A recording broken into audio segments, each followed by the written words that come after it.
Hey there, we've got Dr. Parker here. This is Dr. Rucker in the role of the interviewer. I'd like to bring up a topic with Dr. Parker regarding celebrities and cancer.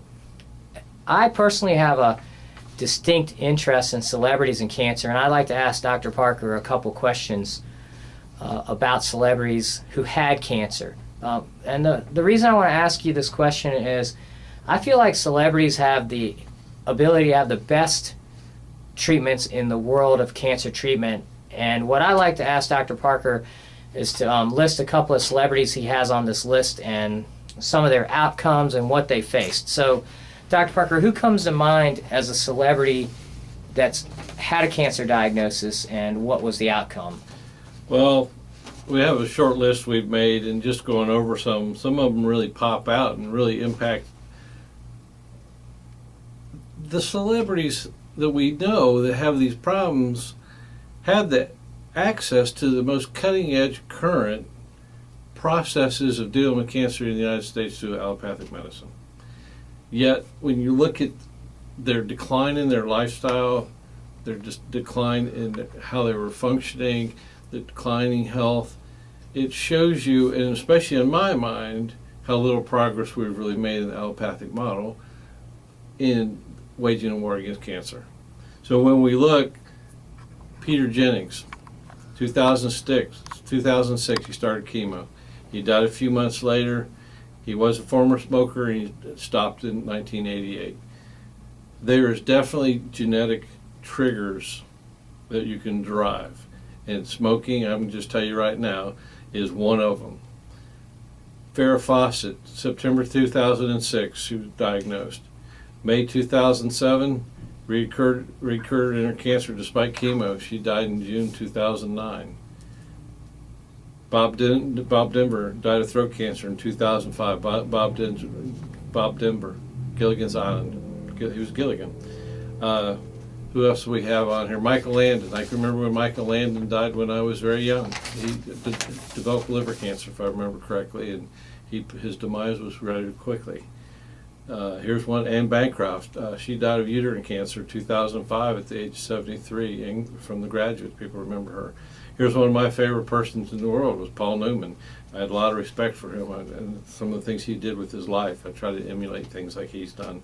He died in 2008 of lung cancer. And then Smoking Joe Frazier. People my age remember Joe Frazier, his big bouts with Muhammad Ali, yet his bout with liver cancer was very short-lived. He died in 2011 after that. And so what it really reflects on to me is the fact that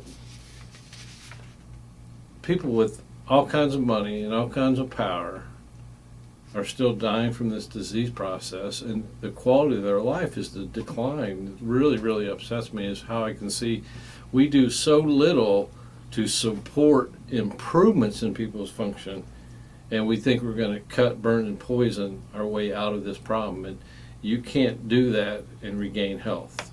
You have to do things to help build your systems up.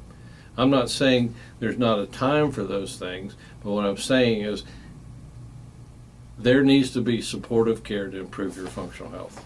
Thank you. Well, Dr. Parker, I have a follow-up question to that important message.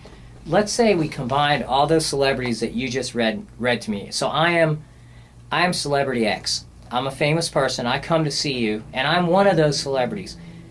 What do you think their doctors offered to them and told them? Because mind you, each one of those celebrities died of their cancer, and what would be the different message you would offer to that celebrity X? So I can really contrast the type of difference in therapy that you're going to provide versus what they received. Well, one of the things I can tell you from experience seeing when people go through cancer is when they run the gamut of everything, the last thing the doctor says is, we've done all we can do, and it's in God's hands now. And I can tell you it was always in God's hands. It wasn't in the doctor's hands. The fate of people's outcome is not dependent on just doing X, Y, and Z, and then it's over. There are so many things you need to do to build your health, to fight the reason that you have cancer, not to fight the cancer. So when people come to us, one of our big things is, I'm not telling you not to go see your oncologist. And I'm not saying don't go get radiation therapy or chemotherapy. What I'm saying is you need to be working on a model that's supportive of building your health and assisting your immune system so that you can live longer and more quality. And that's the important part. Have a better quality of life, not just spend your life fighting cancer. Well, thank you very much, Dr. Parker. As usual, we look forward to your future words on cancer support and healing of patients.